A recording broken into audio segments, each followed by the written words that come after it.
పచ్చ పార్టీలో లెక్కున్నోడికే లక్కుంటుందా? కాసులు గుమ్మరించిన వాడికే టికెట్ దక్కుతుందా? పార్టీ కోసం త్యాగాలు చేసిన వాడికి టీడీపీలో విలువే ఉండదా? చంద్రబాబును నమ్మితే మోసపోవడం ఖాయమా? ఇలాంటి ప్రశ్నలకు అవుననే జవాబులు వస్తాయి. ఉమ్మడి కర్నూలు జిల్లాలోని పలువురు టీడీపీ నేతలు చంద్రబాబు చేతిలో మోసపోయామనే బాధతో ఉన్నారు.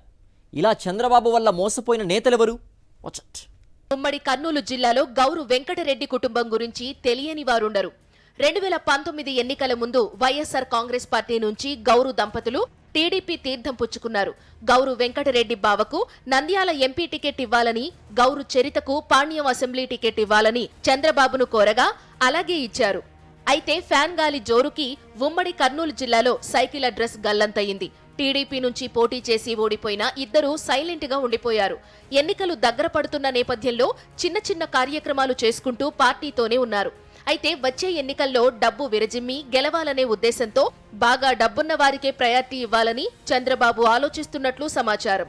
బైరెడ్డి రాజశేఖర్ రెడ్డిని పార్టీలోకి ఆహ్వానించి అతనికి పాణ్యం టికెట్ ఇవ్వాలనే ఆలోచనలో చంద్రబాబు ఉన్నట్లు తెలుస్తోంది. 2014లో వైఎస్ఆర్ కాంగ్రెస్ పార్టీ నుండి గెలిచిన గౌరు చరిత జిల్లా అధ్యక్షుడుగా ఉన్న గౌరు వెంకటరెడ్డికి వైఎస్ఆర్సీపీలో ఉన్నంత వరకు ఎటువంటి ఇబ్బందులు లేవు. అయితే వీరిద్దరూ వైఎస్ జగన్ నుంచి దూరం జరిగి టీడీపీలో చేరినప్పటి నుంచి క్రమంగా వారి గ్రాఫ్ తగ్గుతూ వచ్చింది.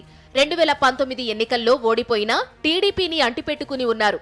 వచ్చే ఎన్నికల్లో తమకే టికెట్ వస్తుందని కొండంత ఆశతో గౌరు దంపతులు ఎదురుచూస్తున్నారు.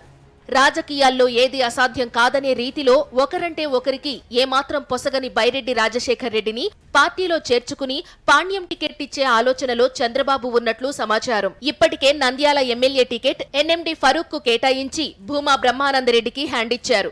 ఇప్పుడు గౌరు కుటుంబాన్ని పక్కన పెట్టేసి పాణ్యం టికెట్ బైరెడ్డికి ఇవ్వబోతున్నారనే టాక్ గట్టిగా నడుస్తోంది. ఇలా బాగా డబ్బు ఖర్చు పెట్టే వారికి మాత్రమే ఎన్నికల్లో సీట్లిచ్చే విధానానికి తెరతీశారు చంద్రబాబు. ఇలా డబ్బున్న వారికే టికెట్లు ఇస్తే పార్టీని, చంద్రబాబును నమ్ముకున్న వారి పరిస్థితి ఏం కావాలంటూ టీడీపీ నాయకులు చర్చించుకుంటున్నారు.